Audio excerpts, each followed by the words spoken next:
GNM nursing entrance এক্সামত একেবাৰে কম number পোৱা নাইবা গভৰ্ণমেণ্টে চিট নোপোৱা ছাত্ৰ ছাত্ৰীসকলে ভাবিব নালাগে যে তেওঁলোকৰ জীৱনটো একেবাৰে শেষ। তেওঁলোকে আৰু ষ্টাডি কৰিব নোৱাৰে, তেওঁলোকৰ জিএনএম পঢ়াৰ সপোন পূৰণ কৰিব নোৱাৰে।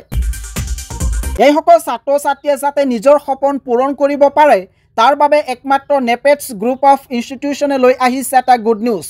এতিয়াৰ পৰা এইসকল ছাত্ৰ ছাত্ৰীয়ে একেবাৰে কম খৰচতে এই নেপেটছ গ্ৰুপ অফ ইনষ্টিটিউশ্যনত জিএনএম পঢ়িব পাৰিব। ইয়াতে নিজৰ সপোন পূৰণ কৰিব পাৰে। গুৱাহাটীৰ ভিতৰত যিকেইখন প্ৰাইভেট ইনষ্টিটিউশ্যনছ আছে তাৰ ভিতৰত নেপেটছ গ্ৰুপ অফ ইনষ্টিটিউশ্যনছ হৈছে বেষ্ট, হাই ফেচিলিটিজ থকা আৰু একেবাৰে কম ফিজ থকা ইনষ্টিটিউশ্যনছ।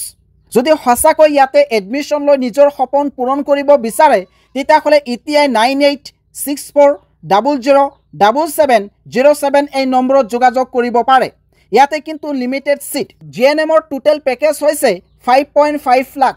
ইয়াতে থকা খোৱা পঢ়া সম্পূৰ্ণ খৰচ অন্তৰ্ভুক্ত আছে আৰু ইয়াতে এডমিশ্যন লোৱাৰ পিছত বুকছ লগতে ইউনিফৰ্ম সম্পূৰ্ণৰূপে ফ্ৰীত পাব।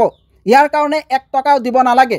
যদি সঁচাকৈ জিএনএম পঢ়িব বিচাৰে আৰু বেষ্ট কলেজত পঢ়িব বিচাৰে তেতিয়াহ'লে এতিয়াই 9864007707 এই নম্বৰত যোগাযোগ কৰিব পাৰে।